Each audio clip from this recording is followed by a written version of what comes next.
Hello student, तो आज का हमारा टॉपिक है प्लूरल इफ्यूज़न।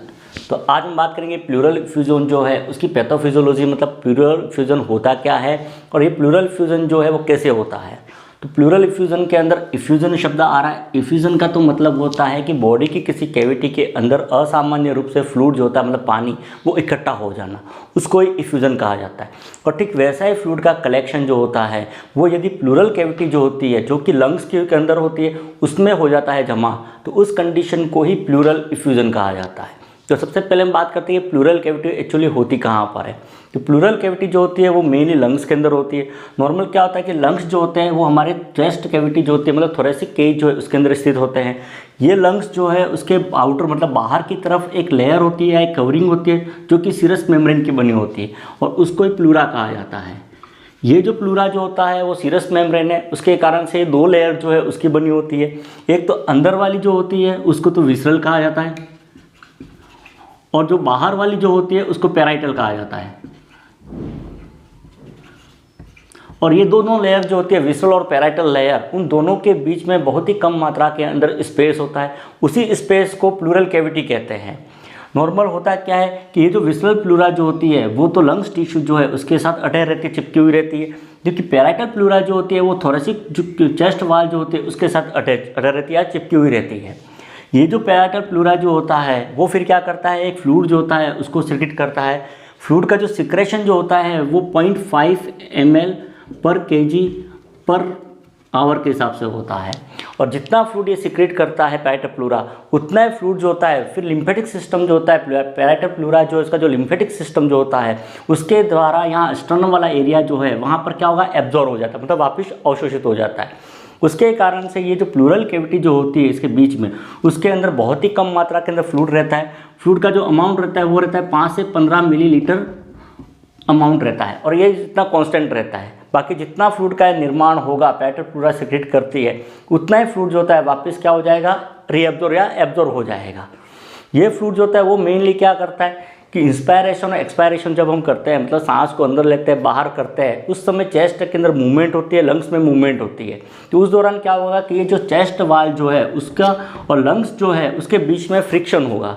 तो ये फ्लूइड जो होता है वो मेनली क्या करता है कि इन दोनों के बीच में जो फ्रिक्शन जो है उसको प्रिवेंट करता है और उस फ्रिक्शन के कारण से लंग्स जो है उसको चोट लगने से बचाने का काम करता है। अब होता क्या है कि किसी कारण से यदि ये जो प्लूरल कैविटी जो है उसके अंदर जो फ्लूइड है उसकी मात्रा 5 से 15 ml निश्चित है, उससे ज़्यादा हो जाती है, मतलब बढ़ जाती है, तो उसी कंडीशन को प्लूरल इफ्यूज़न कहा जाता है। तो एक तो ये हो गया प्लूरल इफ्यूज़न होता क्या है। अब ये जो प्लूरल इफ्यूज़न जो हो रहा है, फ्लूइड का जो कलेक्शन हो रहा है, वो फ्लूइड कौन सा हो रहा है उसके आधार पर भी इसके टाइप दिए गए। जैसे यदि वाटर जो है उसका कलेक्शन हो रहा है, क्लियर वाटर जो है उसका कलेक्शन हो रहा है, पानी इकट्ठा हो रहा है, तो उसको हाइड्रोथोरैक्स कहा जाता है। यदि पस जो है उसका जमाव हो जाता है वहाँ पर तो उसको पायोथोरैक्स कहा जाता है, जिसको एम्पाइमा के नाम से भी जाना जाता है। एम्पाइमा जो है वो अलग डिसीज कंडीशन हो जाए। ठीक वैसा ही यदि ब्लड जो है वो इकट्ठा हो जाता है इंजुरी होने के कारण से या किसी कारण से, तो उसको कहते हैं। और यदि एयर जो है उसका जमाव हो जाता है वहाँ पर तो उसको न्यूमोथोरैक्स कहते हैं। जो मोस्ट कॉमन प्लूरल इफ्यूज़न के लिए शब्द इस्तेमाल किया जाता है वो हाइड्रोथोरैक्स जो है उसके लिए इस्तेमाल किया जाता है। मतलब फ्लूइड जो होता है जो कि एक सीरस फ्लूइड होता है उसका यदि जमाव हो जाता है तो वही हाइड्रोथोरैक्स या प्लूरल इफ्यूज़न कहा जाता है। यूजुअली ज़्यादातर क्या होता है इसके अंदर कि हाइड्रोथोरैक्स के साथ साथ एयर जो है उसका भी जमाव हो जाता है, इसलिए उसको हाइड्रोन्यूमोथोरैक्स कहा जाता है। तो प्लूरल इफ्यूज़न के लिए हाइड्रोथोरैक्स जो है वो शब्द का इस्तेमाल किया जाता है। अब ये प्लूरल इफ्यूज़न जो है या फ्लूइड का कलेक्शन जो हो रहा है वो होता कैसे है। तो फ्लूइड का कलेक्शन यहाँ पर जो होता है वो दो तरीके से हो जाएगा। एक तो ट्रांसुडेटिव प्रोसेस होता है, ट्रांसुडेटिव, और दूसरा जो होता है वो होता है एक्सुडेटिव। ट्रांसुडेटिव जो प्रक्रिया होती है उसके अंदर क्या होता है कि ये जो प्लूरल फ्लूइड जो होता है या फिर जो सीरस फ्लूइड जो होता है जो पैराइटल प्लूरा सिक्रेट कर रही है उसका सिक्रेशन क्या हो जाएगा, या तो बढ़ जाता है, अत्यधिक मात्रा में सिक्रेशन होने लगता है, या फिर उसका वापस जो रीअब्जॉर्प्शन जो होना चाहिए प्रॉपर वो रीअब्जॉर्ब सही तरीके से नहीं हो पाता है। यहाँ पर जो फ्लूइड आता है वो फ्लूइड ज़्यादातर प्रोटीन जो होते हैं वो कम होते हैं उसमें और सेल जो होते हैं वो भी कम होते हैं। जबकि एक्सुडेटिव जो होता है उसके अंदर क्या होता है मेनली कि किसी कारण से यहाँ पर फ्लूइड जो होता है वो शिफ्ट होता है, मतलब पैराइटल प्लूरा जो है वहाँ से फ्लूइड जो होता है वो निकल के एक्यूमुलेट हो जाता है वहाँ पर। और एक्सुडेटिव जो फ्लूइड होता है उसके अंदर प्रोटीन जो होते हैं वो भी ज़्यादा होता है, साथ ही साथ सेल जो होते हैं वो भी ज़्यादा होते हैं। कॉज अगर देखें कि ये प्लूरल इफ्यूजन जो है वो किन कारणों से होता है, तो मेनली क्या होता है कि या तो क्या हो सकता है ट्रांसुडेटिव कंडीशन हो सकती है। ट्रांसुडेटिव जो प्लूरल इफ्यूजन का कॉमन कॉज जो होता है वो होता है एक तो हार्ट फेलियर होता है कि किसी कारण से हार्ट जो है वो क्या हो जाए फेल हो जाए, और हार्ट फेलियर हो जाएगा तो क्या होगा कि यहाँ पर लिम्फेटिक ड्रेनेज जो हो रहा है, मतलब फ्लूइड का यहाँ पर क्या हो रहा है, एक तो प्रोडक्शन हो रहा है, निर्माण कर रहा है पैराइटल प्लूरा, साथ ही साथ फिर क्या होता है उसके साथ ही वहाँ पर वापस क्या होता है रीअब्जॉर्प्शन हो रहा है। रीअब्जॉर्प्शन जो हो रहा है वो कहाँ हो रहा है, यहाँ का जो लिम्फेटिक सिस्टम जो होता है वो रीअब्जॉर्ब करता है। लिम्फेटिक सिस्टम इसको रीअब्जॉर्ब करके फिर किस में डालेगा, ये सीधा लिम्फ वेसल्स के अंदर, और उसके बाद वो ब्लड के अंदर मिक्स हो जाएगा, और ब्लड के द्वारा ये फ्लूइड जो होता है वापस कहाँ जाएगा, हार्ट के अंदर चला जाएगा। यदि हार्ट फेलियर की कंडीशन हो रही है तो उसके कारण से क्या होगा कि यहाँ पर ड्रेनेज जो हो रहा है फ्लूइड का वो प्रॉपर नहीं हो पाएगा। तो ड्रेनेज प्रॉपर नहीं होने के कारण से एक तो, या फिर सिरोसिस ऑफ लीवर की कंडीशन जो हो रही है उसमें भी क्या होता है कि फ्लूइड जो है उसका वापस रीअब्जॉर्प्शन प्रॉपर नहीं हो पाता उसके कारण से। या एक और कंडीशन होती है नेफ्रोटिक सिंड्रोम जो कि कंडीशन जो होती है उसके अंदर भी ये कंडीशन उत्पन्न हो सकती है कि नेफ्रोटिक सिंड्रोम हो जाएगा। नेफ्रोटिक सिंड्रोम के कारण से क्या होगा, प्रोटीन यूरिया की कंडीशन होगी जिससे ब्लड के अंदर प्रोटीन जो है उसकी कमी हो जाएगी। तो एक कारण तो ये भी हो सकता है। एक एक्यूट एटिलेक्टेसिस की कंडीशन होती है। एक्यूट एटिलेक्टेसिस के अंदर क्या होता है कि लंग्स टिश्यू जो है वो कोलैप्स हो जाएंगे, जैसे लंग्स टिश्यू कोलैप्स हो जाएंगे यहाँ की कैपिलरी जो है वो कंप्रेस हो जाएगी। तो एक कंडीशन तो ये होती है। तो ये तो ट्रांसुडेटिव प्लूरल इफ्यूजन जो है उसके कॉज हो जाएंगे। ठीक वैसा ही एक्सुडेटिव जो होता है उसके भी कुछ कारण हो सकते हैं, जैसे न्यूमोनिया की कंडीशन होती है या इन्फेक्शन की कंडीशन जो होती है उसके कारण से, या फिर कैंसर की कंडीशन जो है उसके कारण से। एक लिम्फोमा की कंडीशन जो होती है, लिम्फोमा मतलब लिम्फोइड टिश्यू जो है उसके अंदर इन्फेक्शन हो जाता है, उसमें कैंसर की कंडीशन है उसके कारण से। एक पल्मोनरी एम्बोलिज्म की कंडीशन जो होती है तो उसके कारण से भी कंडीशन उत्पन्न हो सकती है। तो ये इसके अलावा ऑटोइम्यून डिसीज कंडीशन है, सिस्टेमेटिक लूपस एरिथ्रोमेटस कंडीशन होती है, या सीधा चेस्ट ट्रॉमा जो है मतलब चेस्ट के ऊपर कोई इंजरी लग जाती है तो उसके कारण से हो सकता है। तो ये तो कारण हो जाएंगे। अब बात करते हैं प्लूरल इफ्यूजन की पैथोफिजियोलॉजी कि ये प्लूरल इफ्यूजन जो है वो होता कैसे है। तो भी जस्ट बताया था प्लूरल इफ्यूजन जो है वो दो प्रक्रियाओं से फ्लूइड का कलेक्शन होता है, यहाँ पर एक्सुडेटिव और ट्रांसुडेटिव।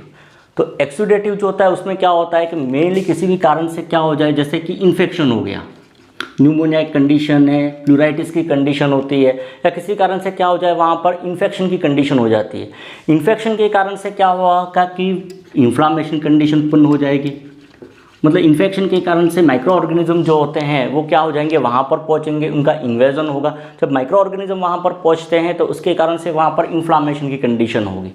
जिससे इन्फ्लामेशन की कंडीशन होगी वहाँ पर क्या होगा, इन्फ्लामेटरी मीडिएटर जो होते हैं वो क्या होंगे, रिलीज होंगे। इन्फ्लामेटरी मीडिएटर जैसे प्रोस्टाग्लैंडिन है, सीरोटोनिन है, ब्रेडिकाइनिन है, ल्यूकोट्राइन है इत्यादि इन्फ्लामेटरी जो भी केमिकल जो होते हैं वो रिलीज़ होंगे। और ये इन्फ्लामेटरी केमिकल रिलीज़ होंगे तो उसके कारण से वहाँ पर क्या होगा कि इन्फ्लामेटरी केमिकल क्या करेंगे, वेसोडाइलेशन प्रोड्यूस करेंगे। वेसोडाइलेशन मतलब वहाँ जो है एरिया की ब्लड वेसल्स वो क्या हो जाएगी, डायलेट हो जाएगी। पैराइटल प्लूरा जो है उसकी जो ब्लड वेसल्स जो थी कैपिलरिया वो क्या होगी, डायलेट हो जाएगी। वेसोडाइलेशन के कारण से क्या होगा, वेसोडाइलेशन और ये जो इन्फ्लामेटरी केमिकल रिलीज हो रहे हैं उसके कारण से क्या होगा कि कैपिलरी की परमेबिलिटी जो होती है वो बढ़ जाएगी। कैपिलरी जो है वहाँ की परमेबिलिटी जो है वो इंक्रीज होगी, बढ़ जाएगी। जैसे ही कैपिलरी परमेबिलिटी इंक्रीज होगी वहाँ से प्लाज्मा प्रोटीन जो होता है वो लीक होगा। मतलब कैपिलरी परमेबिलिटी जो है वो बढ़ने के कारण से कैपिलरीज के अंदर जो प्लाज्मा प्रोटीन जो है वो लीक होगा, और लीक होकर कहाँ आ जाएगा, ये प्लूरल कैविटी जो होती है वहाँ पर आके इकट्ठा हो जाएगा। प्लाज्मा प्रोटीन जैसे ही वहाँ पर इकट्ठा होगा, यहाँ पर कैपिलरी के अंदर जो फ्लूइड होता है उसका कॉन्सेंट्रेशन और ये प्लूरल कैविटी के अंदर जो फ्लूइड है उसके कॉन्सेंट्रेशन में क्या होगा, बदलाव होगा। प्लूरल कैविटी के अंदर जो फ्लूइड है उसका कॉन्सेंट्रेशन क्या होगा, ज़्यादा बढ़ जाएगा। उसके कारण से प्लाज्मा जो है उसका ऑन्कोटिक प्रेशर जो है, प्रोटीन मोलिक्यूल्स कम होने के कारण से जो प्रेशर होता है, मतलब प्रोटीन के अणु वाटर के ऊपर जो प्रेशर डालते हैं जिसके कारण से वाटर के मोलिक्यूल्स को बांध के रखते हैं, अटैक करके रखते हैं, उसको ही ऑन्कोटिक प्रेशर कहते हैं। तो ऑन्कोटिक प्रेशर जो होगा वो क्या कम हो जाएगा, रिड्यूस ऑन्कोटिक प्रेशर। और ऑन्कोटिक प्रेशर जो होता है वो रिड्यूस होने के कारण से यहाँ से क्या हुआ कि वाटर के जो अणु होते हैं मतलब फ्लूइड जो होता है वो कैपिलरी से निकल कर प्लूरल कैविटी जो होती है उसके अंदर शिफ्ट हो जाएगा। तो प्लूरल कैविटी के अंदर फ्लूइड जो होता है वो क्या होगा, शिफ्ट हो जाएगा। ठीक वैसा ही एक और कंडीशन होती है ट्रांसुडेटिव, जिसके हमने कॉज की बात की थी। जैसे किसी कारण से हार्ट फेलियर कंडीशन होती है या नेफ्रोटिक सिंड्रोम की कंडीशन होती है। हार्ट फेलियर के कारण से क्या होगा, यहाँ पर हार्ट फेलियर हो गया तो हार्ट फेलियर होने पर क्या होगा कि यहाँ से जो फ्लूइड जो होता है जिस प्रोडक्शन होने के बाद वापस क्या होता है रीअब्जॉर्ब होता है लिम्फेटिक सिस्टम के द्वारा, और लिम्फेटिक कैपिलरी या लिम्फेटिक वेसल जो होती है उसके अंदर फ्लूइड आने के बाद वो सीधा जाएगा वीना केवा जो होती है उसके अंदर या वेन्स के अंदर मिल जाएगा, और वो फिर ब्लड जाएगा, ब्लड के द्वारा हार्ट के अंदर पहुंचता है। यदि हार्ट फेलियर की कंडीशन हो गई है तो उसके कारण से क्या होगा कि यहाँ से फ्लूइड जो होता है वो लिम्फेटिक सिस्टम के द्वारा ड्रेनेज नहीं हो पाएगा, ड्रेन नहीं होगा। ठीक वैसा ही नेफ्रोटिक सिंड्रोम की कंडीशन यदि हो गई है तो नेफ्रोटिक सिंड्रोम में क्या होता है कि प्लाज्मा प्रोटीन जो है उसका लॉस होता है यूरिन के द्वारा, जिसके कारण से ब्लड के अंदर प्लाज्मा प्रोटीन जो है वो कम हो जाते हैं। जैसे प्लाज्मा प्रोटीन कम हो जाएंगे, ब्लड जो है उसकी ऑस्मोलरिटी जो होती है वो चेंज हो जाएगी, और ऑस्मोलरिटी चेंज होने के कारण से उसका ऑन्कोटिक प्रेशर जो है वो भी कम हो जाएगा। ऑन्कोटिक प्रेशर कम होने के कारण से भी यही कंडीशन होगी, कॉन्सेंट्रेशन प्लूरल कैविटी के अंदर जो फ्लूइड है उसका क्या होगा ज़्यादा रहेगा, ब्लड वेसल्स के अंदर फ्लूइड है उसका क्या होगा कम होगा। उसके कारण से क्या होगा यहाँ पर जैसे ही हार्ट फेलियर की कंडीशन उत्पन्न होती है यहाँ से ब्लड का वीनस रिटर्न जो है वो प्रॉपर नहीं हो पाएगा। ठीक है, ठीक वैसी कंडीशन सिरोसिस और लीवर के कारण से भी हो सकती है और किसी कारण से हो सकती है। वीनस रिटर्न जब प्रॉपर यहाँ से नहीं होगा, ब्लड वापस रिटर्न नहीं होगा तो उसके कारण से ब्लड का प्रेशर जो होता है पेटल की कैपिलरीज जो होती है उसके अंदर या ब्लड वेसल जो उसके अंदर वो क्या होगा इंक्रीज होगा, और ब्लड का प्रेशर इंक्रीज होने के कारण से हाइड्रोस्टैटिक प्रेशर जो होता है वो भी क्या हो जाएगा इंक्रीज होगा, हाइड्रोस्टैटिक प्रेशर जो है वो बढ़ जाएगा। मतलब सिंपल क्या होगा, जैसे ये कैपिलरी है तो इस कैपिलरी के अंदर ब्लड जो है वो वापस मूव होना चाहिए, लेकिन यहाँ पर क्या हो रहा है किसी कारण से क्या हो रहा है ब्लॉकेज आ गया, ब्लॉकेज के कारण से यहाँ से फ्लूइड जो है वो वापस रिटर्न नहीं हो रहा है। फ्लूइड अगर रिटर्न नहीं होगा तो यहाँ पर जो फ्लूइड है उसका जो प्रेशर जो रहेगा वो क्या होगा बढ़ जाएगा, मतलब दाब उसका इंक्रीज होगा। जैसे फ्लूइड का दाब इंक्रीज हो रहा है इसका मतलब कि उसके अंदर हाइड्रोस्टैटिक प्रेशर जो है यहाँ पर वाटर मॉलिक्यूल जो उसका जो प्रेशर जो होता है वो क्या होगा इंक्रीज होगा।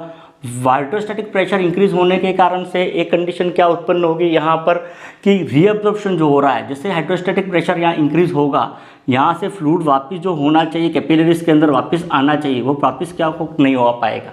दूसरा जैसे नेफ्रोटिक सिंड्रोम की कंडीशन होती है तो उसमें क्या होता है कि कैपिलरीज के अंदर जो ब्लड जो है उसमें प्रोटीन मॉलिक्यूल्स कम है, इसका मतलब उसका ऑन्कोटिक प्रेशर क्या होगा कम होगा। ऑन्कोटिक प्रेशर वही प्रेशर होता है जो प्रोटीन के मॉलिक्यूल्स के द्वारा वाटर के ऊपर लगाया जा रहा है, जिसके कारण से पानी के अणु जो होते हैं वो कैपिलरीज के अंदर वापस आ जाते हैं या कैपिलरीज के अंदर रुके हुए रहते हैं। ऑन्कोटिक प्रेशर कम होने के कारण से प्रोटीन के वाटर के मॉलिक्यूल जो होते हैं वो वापस कैपिलरीज के अंदर नहीं आएंगे, तो यहाँ पर फ्लूइड जो है उसका वापस क्या होगा रीअब्जॉर्प्शन होना चाहिए वो क्या होगा कम हो जाएगा।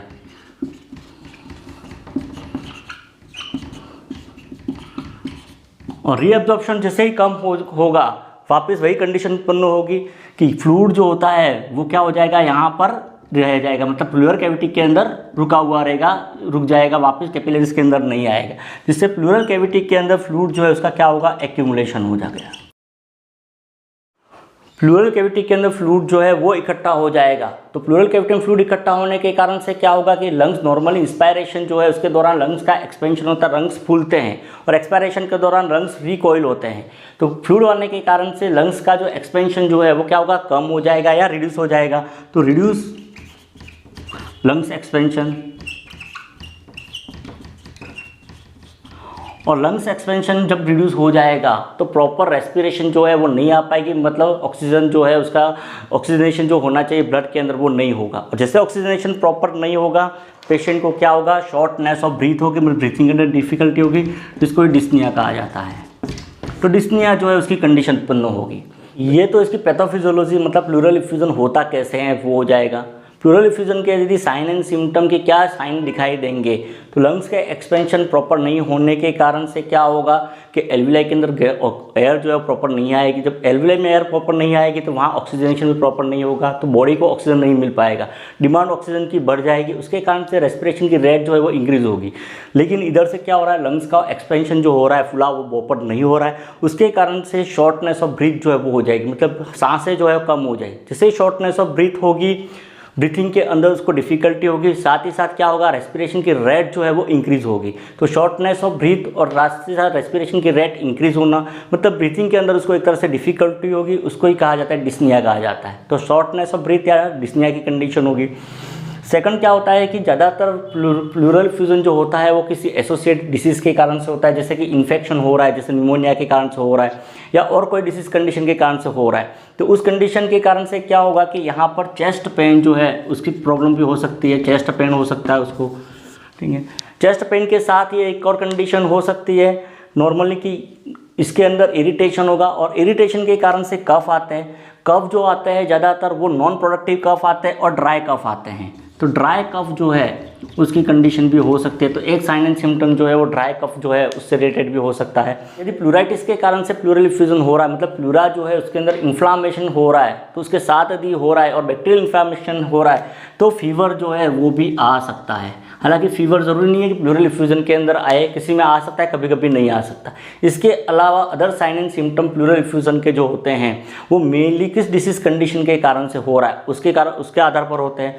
प्लूरल इफ्यूजन प्रॉपर एक खुद एक डिसीज़ कंडीशन नहीं है, ये एक प्रकार की कंडीशन होती है जो कि लंग्स के अंदर किसी डिसीज़ कंडीशन जो है, जैसे कंजेस्टिव हार्ट फेलियर हो रहा है या फिर सिरोसिस लीवर की कारण से हो रहा है या निमोनिया या लंग्स कैंसर है, लंग्स एब्सेस है, लिम्फोमा इत्यादि के कारण से होने वाली एक कंडीशन जो है या स्थिति हो जाएगी। एक तरह के देखें तो प्लूरल इफ्यूजन जो है वो कंजेस्टिव हार्ट फेलियर या किसी और डिसीज़ कंडीशन जो है उसका कॉम्प्लिकेशन हो जाएगा।